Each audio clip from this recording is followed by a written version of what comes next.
This conversation is brought to you ad-free thanks to the generous support of the Howl in the Wilderness Patreon community. To gain access to early release of all episodes, the full podcast archives, and other extras, visit patreon.com/Howl in the Wilderness.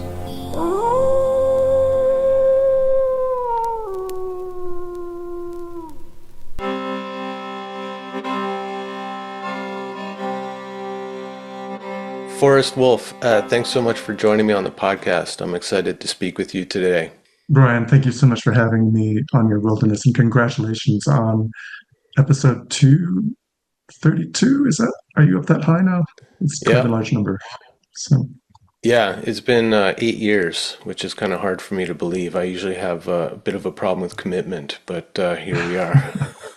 yes. Well, I really wanted to have you on as part of this series on mythic figures I've been doing. But after attending your presentation at Morbid Anatomy on Dionysos, or Dionysus, as we say here in the West, I thought it'd be great to speak about the book that you've published. It's called Questions for Werewolves, a creative nonfiction of madness, witch, and daimon. And it documents your odyssey of bipolar depression. And I was really intrigued by that because it overlaps with a lot of what we talk about here on the podcast, which is not only myth and depth psychology and shamanic experiences, but also critical psychology and alternative views of psychopathology. So I think you're kind of the perfect guest. Probably I have a very good slant on Dionysus, absolutely. And yes, I do have a lot to say about the lived experience of madness, and that overlaps with some of those Dionysian themes. But I definitely come at it from a specific angle that you already heard me talk a little bit about during my talk on morbid anatomy. Mm-hmm. Well, your story begins when you're working in film in Los Angeles, and I wonder, do you think that's a good place to begin? Is just kind of telling your story? Sure. In fact, I might start just a little bit earlier. In fact, it starts like a lot of the Greek myths do, with an encounter with a woman who I knew very briefly and probably had feelings for in complete disproportion to the measure of the encounter. And I say that because bury that for several years. And then I'm working in film on a movie called Psycho, of all things, the remake of Psycho, Alfred Hitchcock's Psycho. Oh, by Gus Van Sant. Yes, that's right. When my experience started to be invaded by signs of a deeply poetic nature, and the signs bore all the significance of an underworld abduction. It seemed like there was there was a murder in my hometown, and this had seeded its way into my mind, and I started to hallucinate these notions that somehow this woman was in danger, like Eurydice being abducted into the underworld, and I had to somehow confront the gods or God to save her. And I put it like that because it sounds absolutely psychotic, and it certainly was. But there were deeply mythic dimensions to it that I think the gamble of the book, the wager that I took, was that this encounter, this collapse, this abduction into the underworld was not just lunacy. It was not just a chemical matter, or in psychiatry, something to be medicated. You take medicines, and in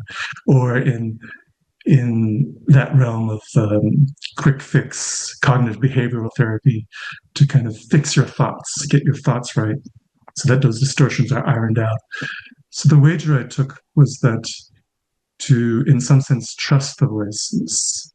And one thing I found after going through a deep descent into both psychosis and suicidal depression, was that if I gave the voices a place in my life, a place in my soul, then the relationship between them became less antagonistic and more collaborative. And that's where a lot of my writing began, first with dreams, just having powerful visions whose mythic traces I can trace to myths like Persephone and a lot of there's a whole spectrum of underworld myths, Dionysus being one of them. They work in kind of a collaborative constellation. But so the first third of the book documents my descent into this madness and then my rescue by, in some sense, trusting the these dark voices, these underworld secrets, right? And all the themes that come up in the first third of the book. I think that was the fundamental wager that led me to not only to the second and third parts of the book, where we evolve from kind of an encounter with the underworld and Persephone and the labyrinth to a vision more of Dionysos toward the end. But it also allowed me to return and to be very functional, right?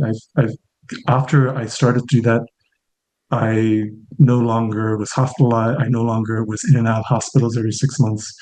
In fact, since I started to do that practice, I believe I'd only been hospitalized uh, perhaps once over 20 years, as opposed to every 6 months over 3 years in and out of the Wow. hospitals. I So that's how wonder, my story yeah, I started. wonder if I could just interject here because I'm really struck by, well, you wrote it as I put my faith in these voices and decided to follow the gods. And I was struck by that because that's so in line with the attitude of archetypal psychology and James Hillman's approach to these inner figures, to put our faith in them and to follow them.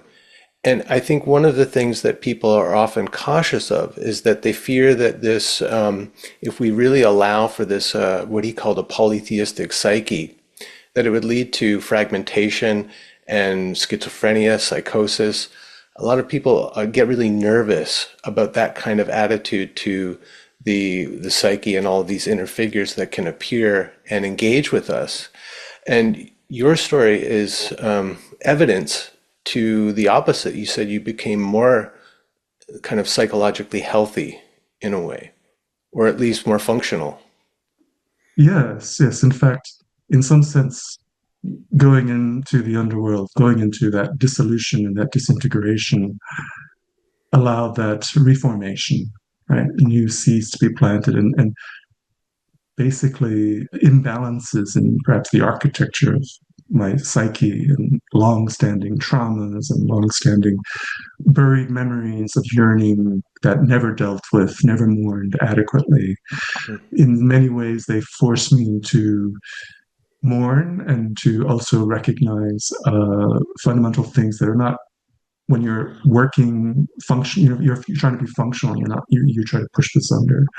So yes, I would say that is my story. It's not only my story. I'm since then I've been very much interested in the experiences of other mad persons who have been much in. If the field is called mad studies, and they're much more interested in speaking out against a certain kind of medicalization of their illness. That in some ways the madness leads to important mysteries of the soul and transformation rather than fragmentation. Mm. Hmm. I wonder if you could tell maybe some stories about the descent, like how it came to you, and who you encountered and what that was like. Sure, sure. If I may, is it all right if I read from a part of my book? Is Oh, that all right? sure. Just a short passage, and it kind of kicks up.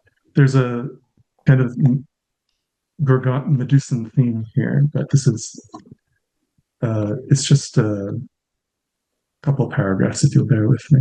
Hmm. So, the photograph. At 23 years old, I meet N for coffee in my hometown of East Northport, Long Island.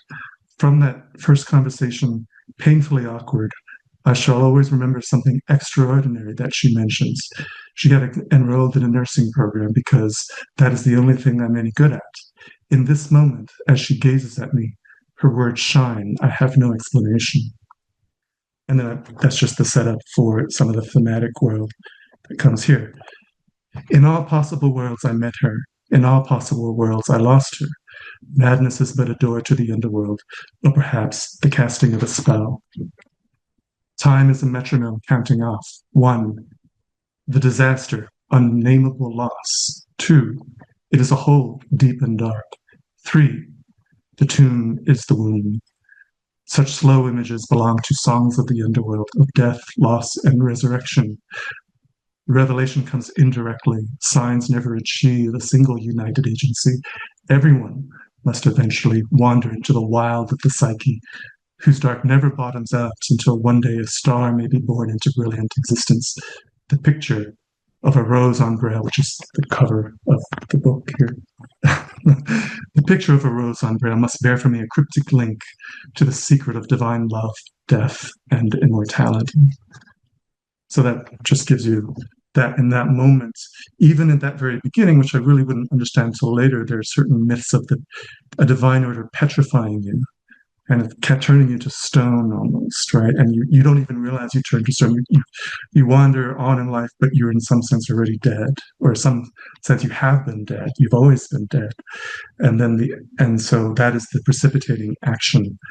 So that's the incident. And then let me let you digest that before I move on.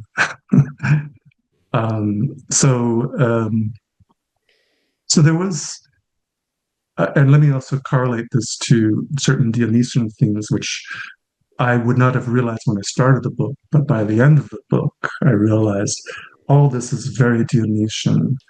And so the next part of the book, the main collapse that drives the first part of the book, there was a young woman who was murdered in my hometown, and it was very disturbing to me. I heard it from the opposite coast, 3,000 miles away. And I believe at the time I went back to my hometown and laid a rose on her grave where I thought she might have been killed. She was murdered in her front yard. And ever since that moment, when I went back to Los Angeles to work in the film industry, and I was working in Psycho, where a woman is being, like every night we would work on the shower scene in which a woman is brutally murdered. Like every night, we're trying to figure out how to make it bloodier, how we can make it more violent, how can we make it more distressing. And I found that this imaginative work, this active imaginative work, I could no longer separate from my ruminations upon the murder of this woman who actually died. And yet, in the signs, when I wrote about her poetically, as shows up in the book, it wasn't the literal woman. The woman who died had the signs of this woman, and who, like, there was some slight twist, some slight differentiation. So that in fact, it was the end that was dead or going to die. And that point, an alarm rose up in me, and I started calling her house. She no longer even lived there, just her parents. I said, there's something very bad going to happen. And they were very alarmed at us making these calls. And I realized partly that I was a madman because everything was just fine on that side. But the voices, I call them, were driving me on, goading me on. And at that point, I was writing to God and all sorts of crazy stuff, like Orpheus going into the underworld somehow to rescue her, and the myths of Eurydice very commonly came up. At this point, I was possessed by divine voices. And already here, there's an Orphic theme, there's a Persephone theme, because Persephone begins with an abduction, murder.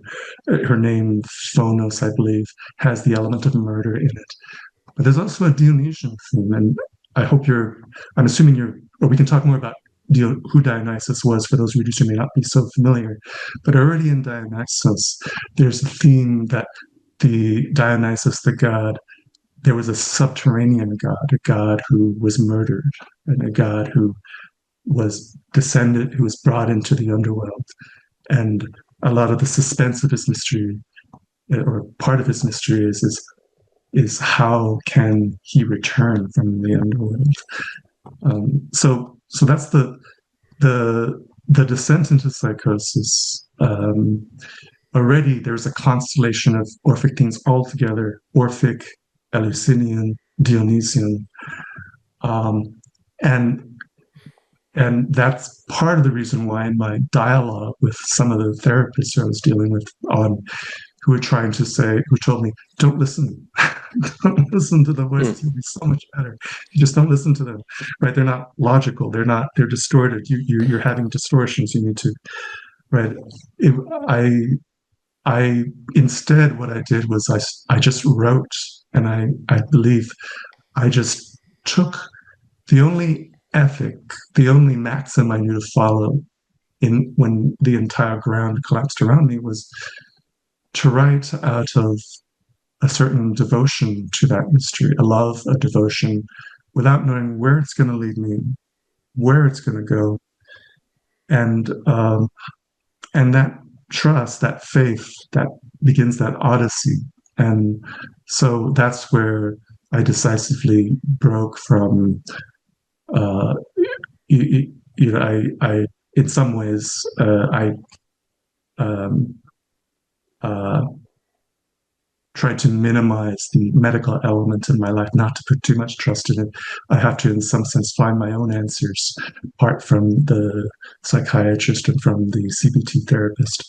And that led to this unfurling of a journey, in some sense, returning from the underworld. So that's the first third of the book. Hmm. Let me let you digest Yeah.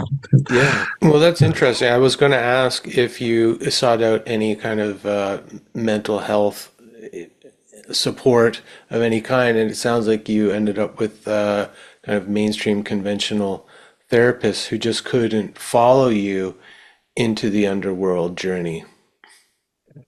Yes, yes. I mean, partly I was hospitalized, right? So, like, at some point when you're wandering and like in psychosis, I mentioned some of the darker aspects. There are also these lighter aspects where I felt like I was just in communion with everything, nature, God. Spoke at a funeral and they were amazed by my speech because they were deeply I was just guided. But when the police see someone just kind of wandering like that, they pick you up, Hmm. right? They pick you up and they take you to the hospital, and that's where, like, when on this first collapse, I was brought to the hospital. I didn't fight the police or anything. I wasn't violent, but they took me to the hospital, and then the psychiatrist gave me medication, and then over the course of a couple of weeks, I was pretty much deemed rehabilitated and able to function, return to my job and function, and again. So, and then as a fallout of that, right, I was definitely given that recommended, like, in the medical insurer practices, what is evidence-based treatment? Well, it's two things: the medication and it's the CBT therapy. Those are the quickest, fastest way to get you functional again and moving, right? Right. So the medication stabilizes you enough that you can have some kind of intervention treatment like a CBT, and then you can kind of Yes, straighten out your distorted thinking, quote unquote distorted yes. thinking.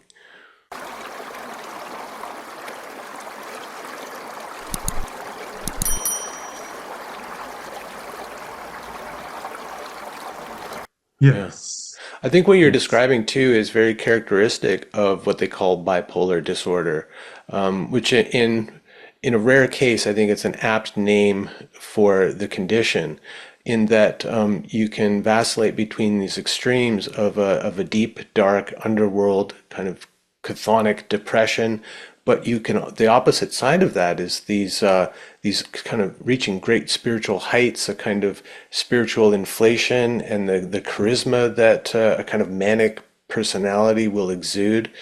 yes. And so it's a real mixed bag, right? Because at times you feel like just amazing and so full of life, until you get dragged back down. I mean, Yes, what's it like yes. navigating that? Do you have an awareness of that, that you're being kind of like filled with this energy and it's not going to last forever? Or, I mean, or are you just kind of in Oh, it? yes. Oh, yes. No, no. I've developed, and what may be surprising, that this is not uncommon to me, but a lot of people who have psychotic experiences, is that in fact, you can learn to negotiate with these forces, demonic forces, and you can learn the art of balance. The way I put it by the end of the book is, okay, there's just a natural rotation between night and day, and you shouldn't be enamored of these rich psychotic experiences. Like they're almost psychedelic in some ways, right? But they're nothing to be envied. In fact, when you have that proper balance, you and I have no nostalgia for those psychotic experiences, because my experience every time you go there to those rich highs, that mystic charisma, inevitably just beyond that is the utter disintegration into hell. Yeah. So there's no, and the hell is usually much worse than the so so so definitely over the course of, in fact, of course, of the book, and but also and of my life, I feel like I've become very adept once you recognize that these are forces that you give a place to, and you speak with them, and in some ways you you're summoned by them, and you summon them, and you give ritual place to them in some sense by dream writing, by writing, bringing them out. That you can find that balance, you can walk that line, that tether, which can be very productive. That like when you walk that line, that liminal border, uh, there's a you that ambiguity between, if you like, the tonic underworld and kind of this aerial, celestial bliss, um, and uh, and I would say the crossroads of just mundane life and the depression that comes from feeling cut off from those Hmm. forces, right? uh, you can walk that line even through the depression. You can go back into that depression. You kind of pass through it, slip through it, and you know you'll slip through the other side. And then everything's just much more moderated. And then you can bring that to your practice in daily living in Yeah. some sense.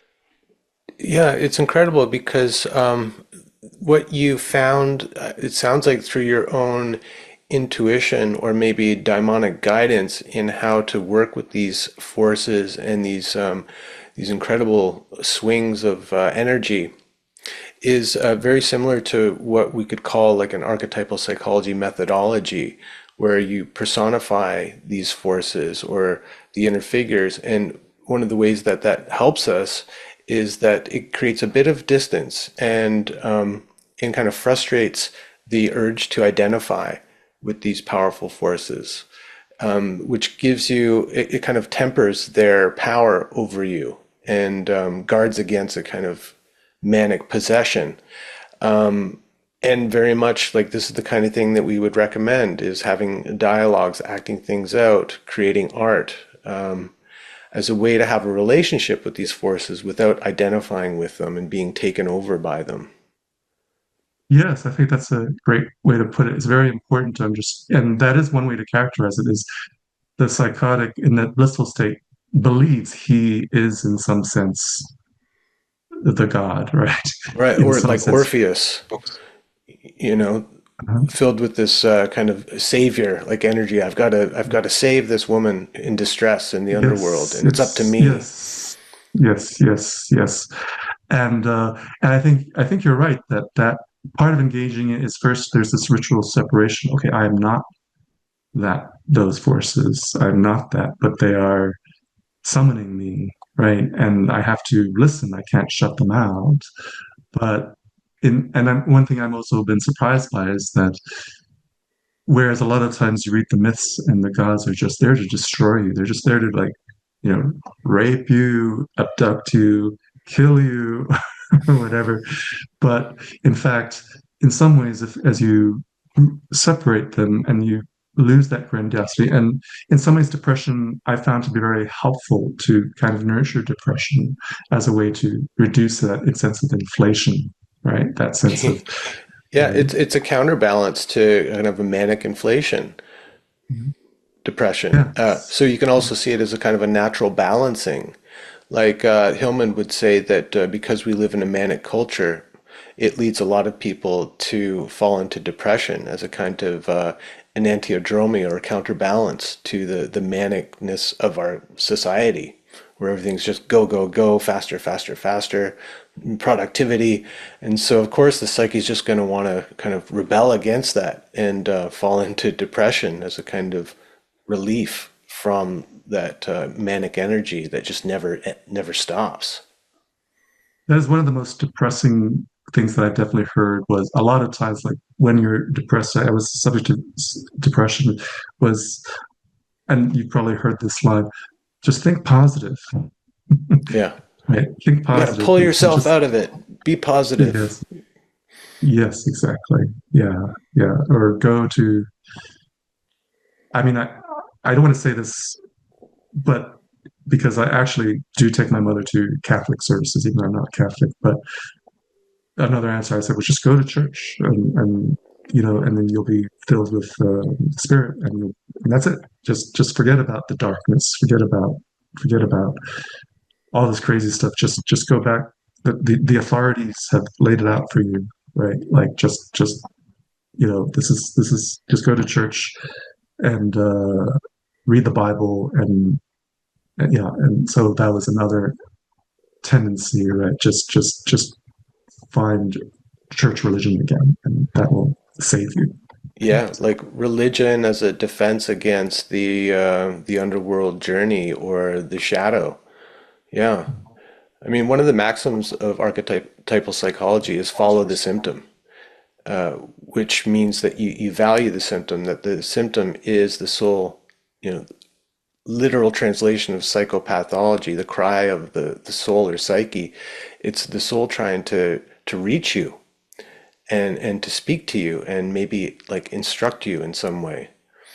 And so honoring the depression and wondering what is this for? What is it serving? Is a much different Yes. attitude to the defense through pharmaceuticals, alphabet therapies, religion. Yeah. And there is also something else that in our see when someone is mad in today's society, and in many ways we're disconnected from some of these ancient forces, right? But the mad person is usually fighting on multiple fronts against multiple diagnoses, right? And there's that neoliberal that kind of view that um, just just be logical, right? Mhm. Right. It'd be, and in fact, one of the most important things that I do believe archetypal psychology recognizes that need for a different way of relating than the logical, right? The of which I happen to be in my day job a logician, right? So I'm very adept at that, and and also recognize that it's kind of helpless in some ways to deal with some of these forces. So the notion that the image, the symptom, and the image, what is an image, is definitely not something like a logical sign, right? And the way it guides you is not. It's not something you make it's there's very much the sense that you have some engagement with it, but you're not you're not the master, Hmm. if you like, right? Yeah. In which Well, yeah, and that would be like one of Hillman's critiques against even like kind of Freudian analysis or Jungian analysis, where you're like he relates it to how Nietzsche talked about the Apollonic and the Dionysian as these two polarities.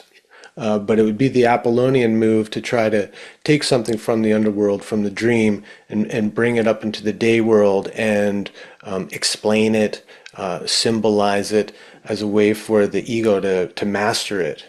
So yes, you don't yes, have to be yes, kind of upset or bothered or disturbed by it anymore because you've kind of like pinned it to the wall like a specimen, whatever the image is, yes, the black snake, the dark mother, whatever it this is. means that, yeah, yeah, This yeah, means that absolutely, exactly. yeah, Yeah. yeah, Yeah, Yeah. archetypal reductionism in a way. Yes. The black Yes. snake is your mother complex or something like that. Yeah. But to let Yes. the image speak for itself, to live and to be in relation to it. I mean, it takes, I think, a humility and also, I think, a sense of courage in a way. It is courage because a lot of times those forces ask you to tack against a lot of the social pressures that you face each day, right? To go to work, to Don't talk I about don't this or that, know. you Yes, know. yes, to talk about technology, right? Or to talk about Jesus. I mean, and again, I actually connect very deeply to Christianity, but probably in a way that may be heretical for Not so for mainstream. yes, yes. So I don't want to discount that, but I just want to be careful not to discount that because I feel in some ways more out of alliance with people of deeply felt religion than I do with people of deeply felt rationality and control, right? And secular logic in some ways. Although again, I wouldn't. So, but yeah, yeah, the image, in some sense, you're following the images, and in some ways, what's really surprising is as you follow the images and you're devoted to them, at first they seem like fantasies, right? And you probably do think you're crazy. Like, why Persephone? Like, what is all this stuff coming up? You know, why do you? Why? And it wasn't just there cross culturally. Like I was very much interested in the second part of it as working, traveling as a stranger, and that's a very Dionysian theme as well, traveling as a stranger through other uh, religions, Sufism. I had very deep encounters. I went to Haiti, where they have the Loa, and I found a lot of resonance. There are surprising resonances with the demonic there, but just as a stranger. And um, so, but uh, yeah, so the myths, so these mysteries, like when you follow the image, they kind of take you on a spiral into mystery itself, like even beyond the stories that you were told on, say, Percy Jackson, say, or you know, I love the Ray Harryhausen movies, but you know, these familiar tropes of like, you know, like Dionysus is the wine god who gets drunk, right? Yeah. Persephone is, Yeah, you know, this. I've heard him described as the rock and roll god. It's all sex, drugs, and rock and roll, and it's yeah, very Yes. kind of reductive. But I think what you're saying when you follow the image, you have a real encounter that may or may not parallel the myths or the lore. You have a much more personal relationship, which can reveal things that are strange and don't fit the general consensus about the mythic figure. And that's why, and when I gave that talk on Paul Perenni, right, one thing that I was really startled by was that when you don't read like or see the films, there are definitely people who have scholars, for instance, like Karl who have a much deeper and personal relationship to these myths and mysteries, and they themselves say, forget, forget a lot of these everyone's conception. You just like, and when you dive into the material, and that's where the material comes in. That's where like there are all these connections in these mysteries that have been kind of lost, right? Hmm. Like the connections of uh you know the uh Dionysus to Persephone, and the connections of Dionysus to the subterranean, to the labyrinth, to the matriarchal, to this magnetic yearning. All these things, all these aspects, uh, there were mysteries that when you read Karl Karenini, right, I found that I was really startled to find that you know exactly what he said. He said before everyone told them, it's before the fire and the tale, where the poets lined up all the stories and synthesized them and narratized them into these like Ovid and the Metamorphoses. Before that, the myths were lived. They were not spoken of. They were lived, and they were not necessarily consistent. There's kind of this atmosphere, all these competing stories and the way these things connect. And when you dive into that material, I was very startled to find that uh, a lot of the themes that I thought was like, okay, that's not Dionysian, that's not Persephone, because that's not what you see in our films. But you read some of these uh, writers who devoted their lives to the myths, and you see that boy, there's all sorts of dense countercultural connections that probably they even haven't been heard, right? They haven't, like, and that's where artists, in some sense, can go. And I've been going to Karenni and others to explore these mythological connections. And I wasn't ready to do that when I wrote the book, because in the book I was always afraid I don't want someone to kind of stereotype how I'm supposed to experience Mm. these mysteries. But I found that uh, now that I finished the book and I have at a certain point in life have a more mature sense of my own relationship to the mysteries, that I can relate better to people, scholars, writers who've devoted their lives to the myths, and the things they say that probably like, and James Hillman tried to bring some of that, like, hey, you haven't heard the myths really, right? You haven't heard the myth of Dionysus really, right? And so it's been really a delight that in fact you can go to these people through their lives and you can find rich material that can be creatively generative and generate new writing and new lines of opening paths. Mm. Yeah, new Orphic hymns. Um, it's one of the things, like, I just recently started reading Karl, who was, maybe we could say Carl Jung's go-to classicist or philologist. And he's a very enigmatic writer. He doesn't write in a very kind of linear, scholarly way. And that's one of the things that I was struck by his writing, but also really drawn in by it, because whether he's writing about Hermes or Dionysus, he really seems to be engaging with this mythic figure. And the writing reflects the kind of spirit that he's engaging with. Like his book on Dionysus is very kind of fragmentary. You get this kind of mosaic image of Dionysus. He doesn't like kind of put it all together in a clear characterization of this god, which is what you normally get from scholars and people from the academy or whoever, popular historians. Like it's really hard to find people who have a kind of a scholarly authority or skill set, but also have this kind of mystic ability to engage with the figure that they're writing about.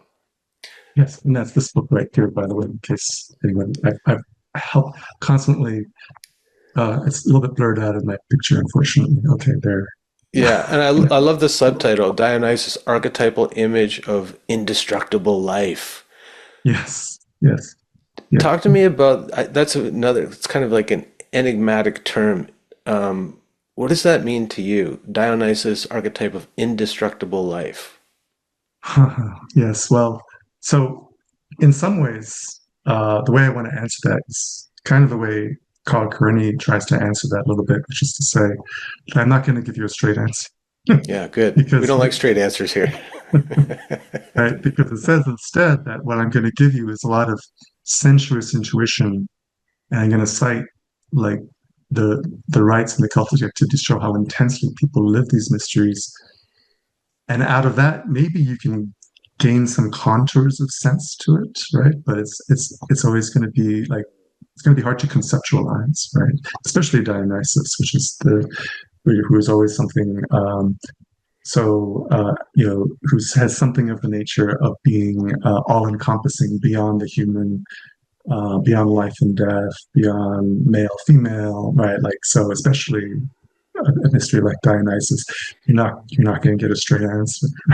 Hmm. um, but I probably have to say that I have to approach it from my own experience because there's probably a million Dionysus, depending on how you enter the crown, how you enter the circle of his or the web of his mysteries, right? And so for me, um, when this in my life and in my book, I was very much interested in uh, the Eleusinian mysteries and kind of dark feminine energies and underworld and the association of the dark feminine. And there's a decisive point, and it happens to be in the middle of my book, where there's the question of if this is the divine feminine, especially the dark, the abjected feminine that kind of gets dropped from normal Christianity. Uh, there's also the question of what is the masculine for that, right?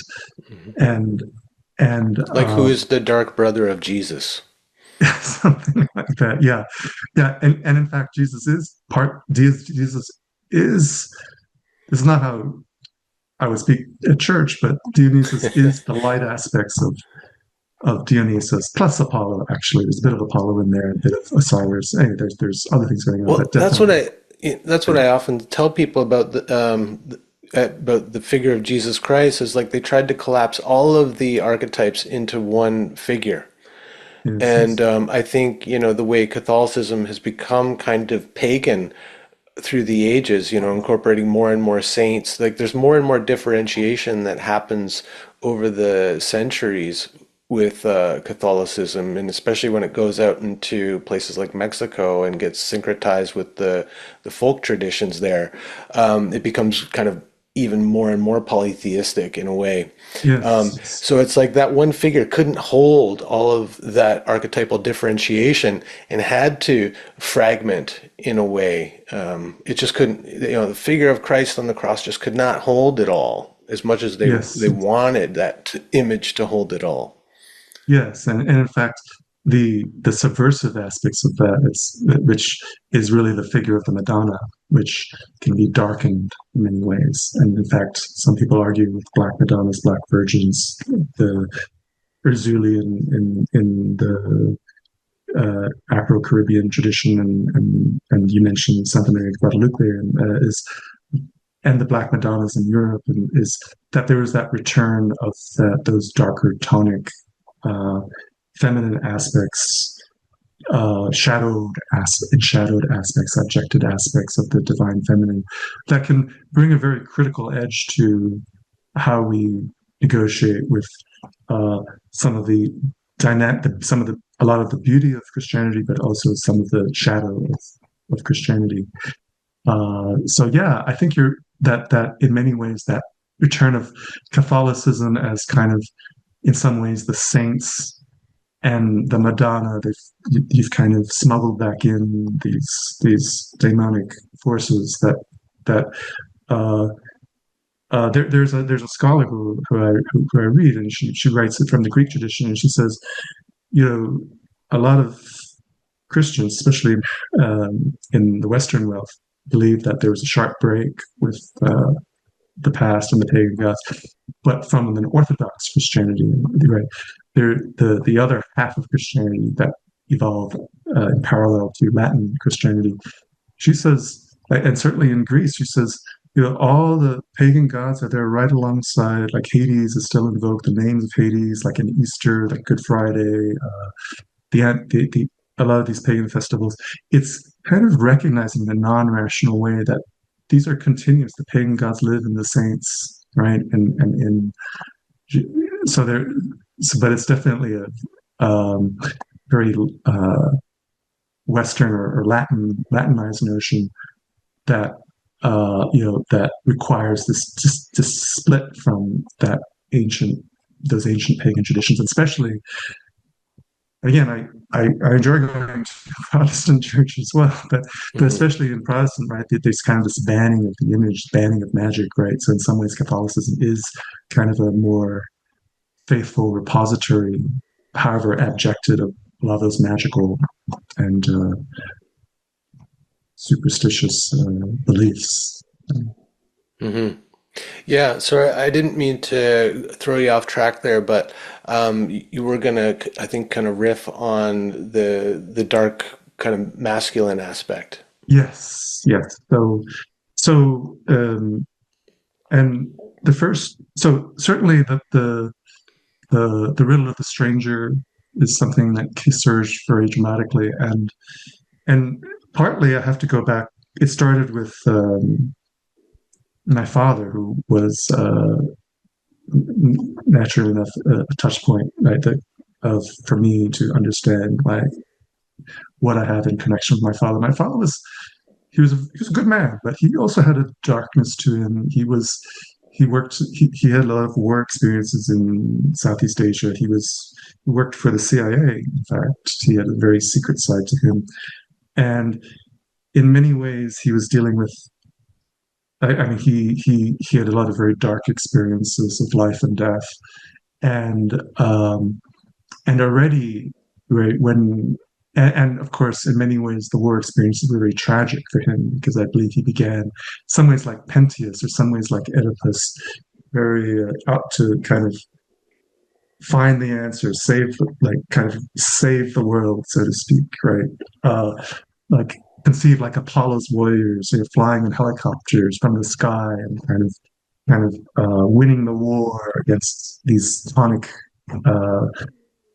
uh, communists on the ground, if you will, Hmm. right? To a more tragic recognition that it's less clear, like which side is which side was good, uh, what he achieved, what his side achieved, whether many ways when you have those experiences in war, you have that experience like Oedipus, that you face that abyss, that it all the quarry you're hunting circles back upon you, and you are the quarry. You are guilty.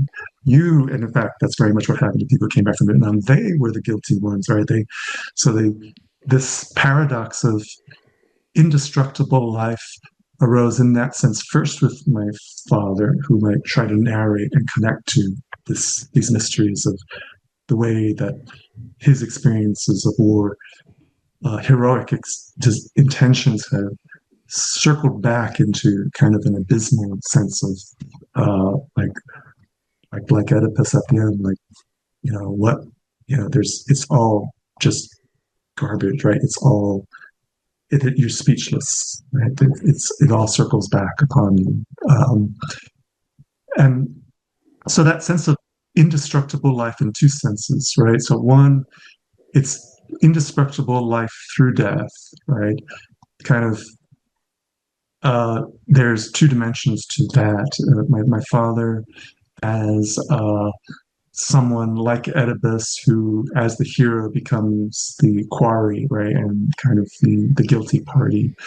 But there's also the sense that so many things had tried to kill him, right, that in some sense there's definitely some aspect of war which I see with veterans, post-traumatic stress disorder, that there's some negotiation with that mystery of life, death, and being indestructible, right? Like my father had that sense that a lot of people in war, they they, they may feel the sense that they're, in some sense, uh, they're indestructible, in some sense, but also in some sense, the relation with the enemy may not be the enemy that you fought because maybe he's much more like you, part of the same mystery, right? Like Pentheus's sin was not that was basic, at least for Karl. Pentheus's sin was that he thought he was separate from the enemy, right? The enemy Hmm. was Dionysus, and he was separate, and he was hunting, and the tragic conclusion of that is that he is the quarry and this Karl points out that in some sense he is the Dionysian sacrifice. In fact, he is an aspect of Dionysus. In fact, in ancient times, Pentheus and Megapentheus, man of suffering, was a name for Dionysus. So that sense of so coming back to my father, uh, I believe his war experiences, his sense of indestructible life, that was probably the prompt for a good, like a second stretch of my book, which I explored, and I started meeting with that dark side. I wanted to know about that dark side of myself, right? That was the vile. This is the other side of Dionysus, right? That Zagreus, the hunter, that it kills life, not just Hmm. is resurrected for life, but that kills life, and in the end is killed by his own, the very life force that it kills. And I started dealing with visiting prisoners and who and hearing their stories. and this mystery, this sense of this mystery of the stranger, the mystery of the enemy. These things became connected very much together, and that's how it develops for a bit. Of course, my father passed. There's a it comes back to then the passage of my father and how we negotiated that passage from life into death that I believe has very Dionysian aspects. Um, but so that sense of indestructible life amid even death, tragedy, the sense that the enemy is not the enemy, that in some sense the enemy is yourself. There's a lot more commonality. The sense that of Zoe industry. So here's how Yeah, Karl I was gonna go to how Karenyi begins the book with this differentiation between Zoe and Bios. yes, Zoe being kind of eternal life, like capital L life, uh, yes, as opposed to Bios, which is like the individual life that has a beginning and an end, but is encompassed by Zoe, where yes, the yes, life and death cycles are happening within the greater sphere of life, which is always renewing. yes, that's right. And in some sense, I am my enemy. I am the stranger. The stranger is me, right? Which is, I do believe, by the way, has a very critical edge for a lot of our politics, of course. But I don't want to talk politics too much, but certainly the sense that the shadow, you talked about the shadow, the stranger carries the shadow, right? And if it's split, like that stranger is not me, the enemy is not me, the enemy can be reduced to bare life. Well, my father has walked that road, Mm. and it's very tragic. But so, yeah, that sense of like that, I think that is for me, another burning mystery because I can't really explain this mystery, Zoe and Bias, and like you don't want to connect to. There's a danger that you connect to this mystery in a very grandiose way, Mhm.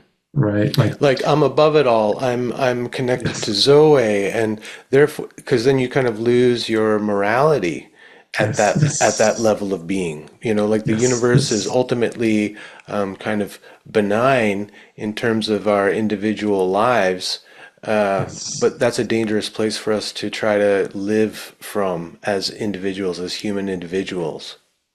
It's dangerous in terms of either fantasy because you kind of get cut off in this fantasy world where, yeah, as you say, everything is blissful or great or whatever. Even the dark stuff, it's all good. It's all It's without all any good. It's ethic. all perfect.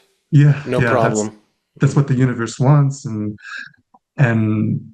it kind of distracts you from more fundamental questions of what are you supposed to do now in this life, right now? What's you're going to die, you are going to die, and what are you going to do?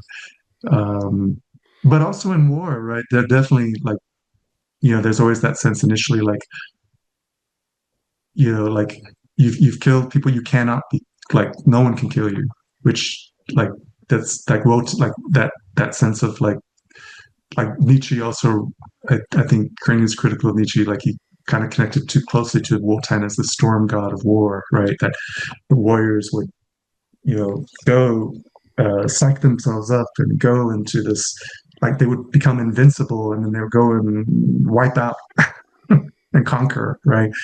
That is another dangerous inflation. Right, So, yeah, that they were just enacting a force of nature. yes, Yeah. So there's a kind of dissociation from the act that one's yeah, performing. Yeah. yeah, it's the dissociation from guilt in some sense, which is our Well, yeah. mortal fate. Well, and the guilt is a kind of has a moderating quality to it, right? Yes, In terms of yes, like internal sense of morality. yes. I can keep going on because Dionysos keeps like these mysteries. They come in waves, right? They waves. Like there's another layer. There's Yeah. another layer. Ride the waves. Yeah.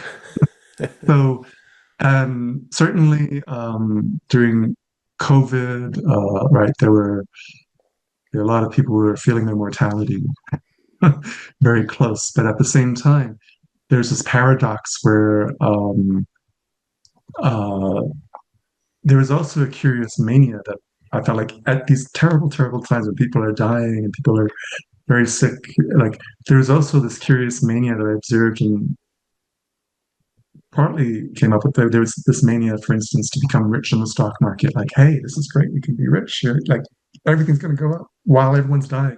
Stocks going up, Mm. and the sense that, but also in the protests, right?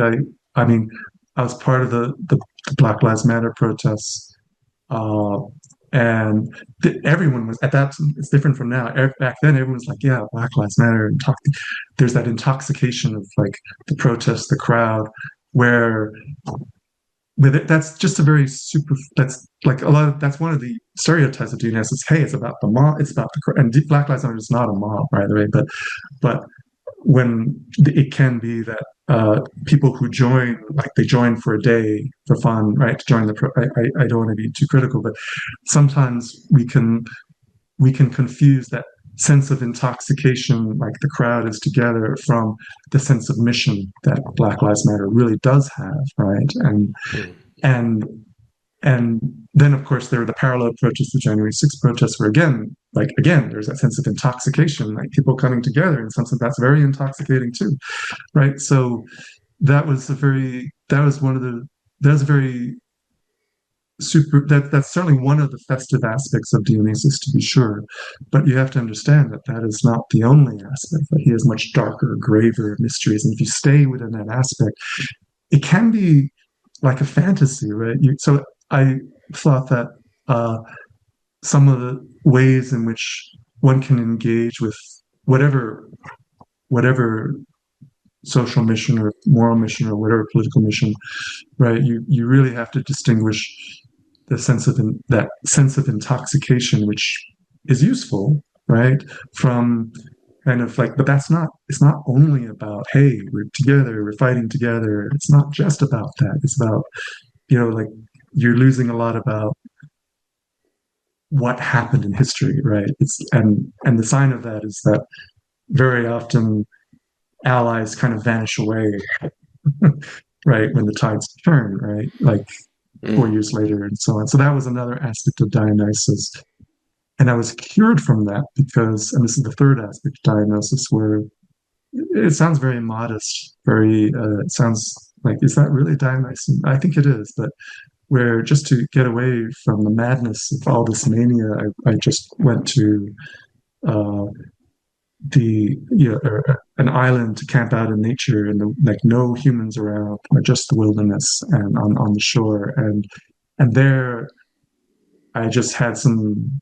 There's that sense of the encounter with like the moon, right? The the the dusk, and with, I remember like moments of amazement where it seemed like some mystery was like in my despair. Some mystery, the moon would communicate to me. I know that sounds a little bit odd. Sounds like you're a Uh, lunatic. yeah, like, yeah, Lunacy, my yeah, diagnosis. yeah, and then like there was this ghost crab I was that was hiding behind my backpack. And I had this encounter with this very tiny creature that it was. I felt very connected to something non-human, right? Which I believe that non-human, that sense of, oh, okay, that's what I was missing, and that my sense of intoxication with all these people, and not just the sense of like, is that really the mission? It's not just about the intoxication, but the sense of like there's something more terrestrial, something more land-based, something more ancient that connects to indigenous themes in my view. And I think that's a Dionysian theme, that the human is actually not the center, right? It's kind of off to the side of this Zoe, this larger life that's not just about human life. It's not just about animal life. And Karenine talks a lot about this. It talks about like, it's not just about wine. It's about the mystery of the ivy and the vine, this vegetative life, and the mystery of the way we pass through the boundaries of life and death. And in some sense, this is, of course, a mad idea that in some sense, that death, in fact, that boundary is less rigid, more porous, and that death can return through life in some sense. So these aspects, so that's what indestructible life means to me in a number of resonances. Very subterranean, very connected to the tonic. And I know that's not, I know other people will find other aspects of Dionysus to champion. But Hmm. in my experience, that's how I enter his mysteries. And I can't always explain other aspects that are very dear and honored by other people who celebrate Dionysus. Hmm. Yeah. Death in life. Like when I think about the kind of paradoxical nature of Dionysus and thinking about this association with wine, I think there's a lot of kind of symbolic aspects of wine that kind of give us an image of indestructible life or death in life, like the vines kind of dying off every year and then coming back to life every spring. But also in the act of fermentation, like in that process of decay, there is like there's more life born of the decay through this fermentation process, which is Yes. quite a mystery and something that it seems like all human cultures have stumbled upon in one way or another. And fermented drinks being so kind of central to so many different cultures. There's something about that which is just, it's not intellectual, it's not conceptual, it's actual, it's observed, it's engaged with, it's imbibed.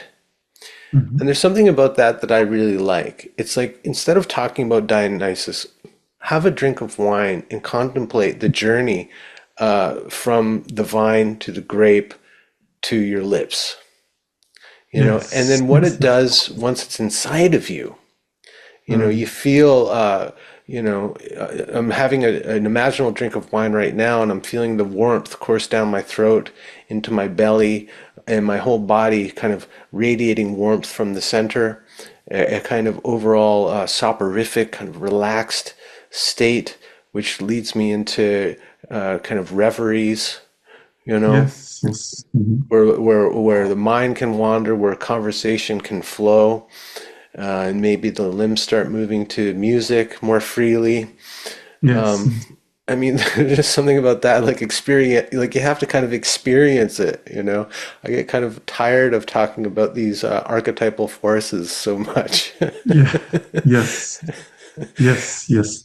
One of the things I've been thinking, and you mentioned this in your email, from a different kind of point of view, but one of the things that I've been really finding in my practice with people is that there is a real impulse toward asceticism in our culture right now. There's kind of like sober culture, which has become really popular and kind of its own mass movement that I think people get a lot Mm. of juice from being part of that thing. It's like a movement, Mhm. and it's got a Yes. kind of Yes. moral mission to it. And even things like no FAP contests that young men are having, where you don't masturbate for a month or you hold out as long as you Mm. can, and there's a winner at the end. Yes. Young men doing things like raw dogging flights, where they'll be on an 8-hour flight, but they'll resist reading anything or watching anything or listening to any music, and they're just kind of riding it out. Mm. So there's this real like ascetic impulse in the culture right now. And what I've been finding is like something's arising in me in conversations I'm having where it's like, I think what you need is more Dionysus, Mm. less kind of this kind of Artemis type Mm. celibate virginal ascetic energy, but more Dionysus. To watch or listen to the full episode, become a free or paid member by visiting patreon.com/Howl in the Wilderness, or by downloading the Patreon app to your mobile device. Paid memberships start at just $5 a month and offer a number of benefits, including early access to all episodes, the full podcast archives, and the satisfaction of knowing that you're supporting an independent creator directly. Thanks.